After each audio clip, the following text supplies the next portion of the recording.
फैसल सिद्दीकी साहब इतनी तैयारी के साथ पेश हुए, यानी उन्होंने जो बात की, उन्होंने जो उनके आर्गूमेंट्स थे, जो उनकी दलील थी, हर एक दलील के साथ सुप्रीम कोर्ट के फैसलों के उन्होंने हवाले दिए। जजेस के हर सवाल के जवाब में उन्होंने अदालती फैसलों के हवाले दिए।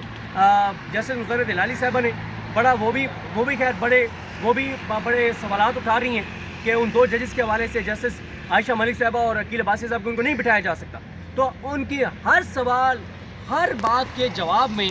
फैसल सिद्दीकी साहब ने अदालती फैसलों का हवाला दिया। लेकिन बात वही है कि जो जजेस हैं वो फैसला क्या होना है, वो तो जो होना है इंसाफ ना सिर्फ होगा बल्कि तो नज़र आएगा, वो आप देख लेंगे। उसके बाद उन्होंने मोहम्मद अली मजहर साहब ने उनको कहा कि आप उस ऑर्डर ऑफ द कोर्ट को पढ़ें 6 मई वाले को। उसमें ये लिखा गया था कि बेंच को तश्कील देने के लिए मामला जो है वो कमेटी को दोबारा भिजवाया जा रहा है। तो उस पर फैसल सिद्दीकी साहब ने कहा कि जो आयशा मलिक साहिबा और अकील अब्बासी साहब ने उन्होंने पूरे ऑर्डर से डाइसेंट किया है, उन्होंने पूरे उस ऑर्डर से इख्तिलाफ किया है। फिर अमीनुद्दीन खान साहब ने कहा कि उनकी ख्वाहिश पे बेंच को दोबारा तश्कील दिया गया है, आयशा मलिक साहिबा और अमीनुद्दीन खान साहब की। मुसर्रत इलाही साहबा ने कहा कि उन दोनों जजेस ने तो मेरिट को भी डिस्कस कर दिया और मेरिट पे भी उन्होंने इन नज़रानी दरखास्तों को मुस्तरद कर दिया है। फिर मोहम्मद अली मजहर साहब ने कहा कि क्योंकि पहले भी सुप्रीम कोर्ट में एक मसला हुआ था 4-3-3-4, हमने इसको डिस्कस किया है और हम ये समझते हैं कि जो अब इनका वोट है वो काउंट होगा। उसके बाद अमीनुद्दीन खान साहब ने कहा कि इस केस में हर चीज़ अगेंस्ट द क्लॉक हुई है, यानी वो अपना माइंड बार बार डिस्क्लोज कर रहे हैं। और अमीनुद्दीन खान साहब और नईम अख्तर अमान साहब का फैसला इसमें यह था कि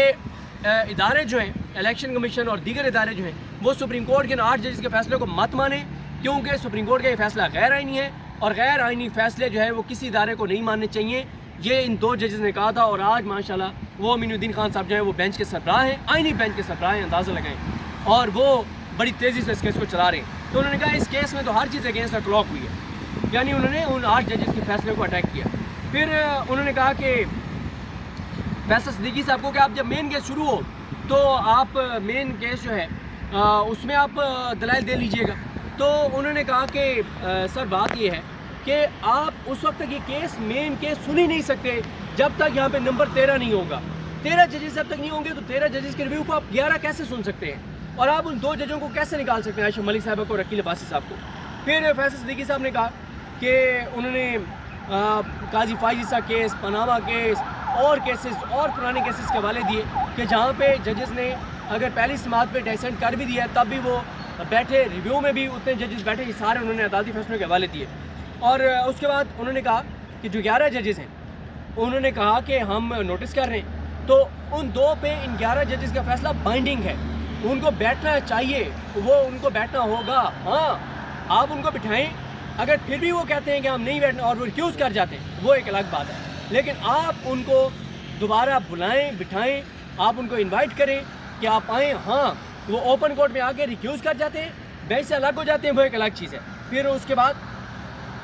एक मौके पे अमीनुद्दीन खान साहब ने कहा कि आप ऑर्डर पढ़ें और मुकम्मल सच बोलें।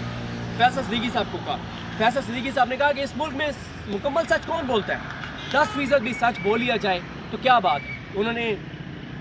जैसे होता है ना आंखों में आंखें डाल के आप अमीनुद्दीन खान साहब को कहा कि इस मुल्क में मुकम्मल सच कौन बोलता है, और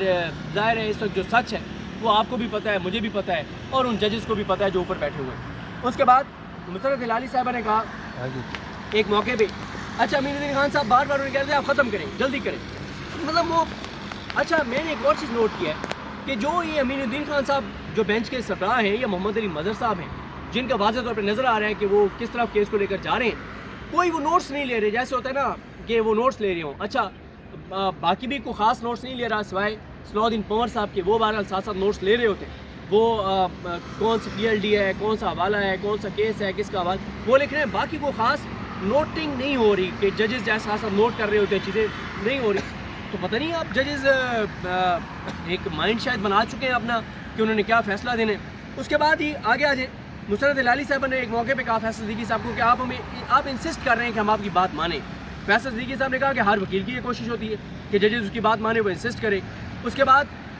मोहम्मद अली मजहर साहब ने कहा कि हम उन जजेस को बिठाना भी चाहें 2 को,